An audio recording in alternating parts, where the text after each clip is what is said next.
ওই ব্যক্তিটা কেতু, ঠিক আছে? আমি একটা কথা বলি, যে ব্যক্তি কেতু রিলেটেড হয়, মানে কেতুর পার্সোনালিটি হয়, কি করে বুঝবে? প্রথম হচ্ছে 4-5 জন বা 10 জন বন্ধু মিলে ঘুরতে বেরিয়েছো, ঠিক আছে? সেখানে একটা বন্ধু আছে, সে একটু সবার থেকে আলাদা। হয়তো সে একটা কোনো খাবার কিনলো, একটা বাদাম ভাজা কিনলো। ভালো করে শোনো, গল্পটা বোঝা যাবে। বাদাম ভাজা কিনলো, 10 জনই 10 রকম খাবার কিনলো, সবাই নিজেরটা নিজে খেতে শুরু করে দিল। কিন্তু যে বাদাম কিনলো সে কিন্তু সবাইকে দিয়ে খাচ্ছে, ঠিক আছে?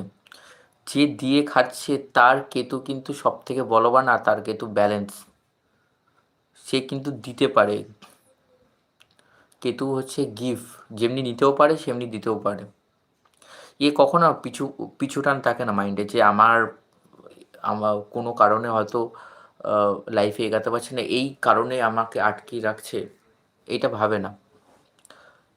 পারফেক্ট এক্সাম্পল আমি নিজেই, ঠিক আছে? কেতু না পুরো মন থেকে ভাবে, কিন্তু মাথা দিয়ে ভাবে না, পুরো মন থেকে, ঠিক আছে? মানে ফিল প্রচণ্ড আসে। কেতু কী করে না, দিতে পছন্দ করে।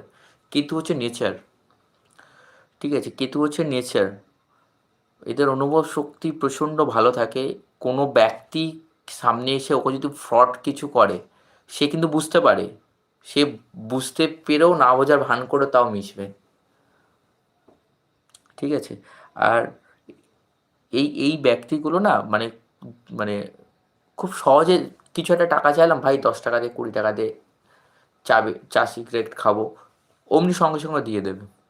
কিপটেমি হয় না, আর কিপটেমি যারা করবে তাদের কেতু 100% ড্যামেজ। লিখে নাও এটা, যারা কিপটেমি করবে দিতে পারবে না,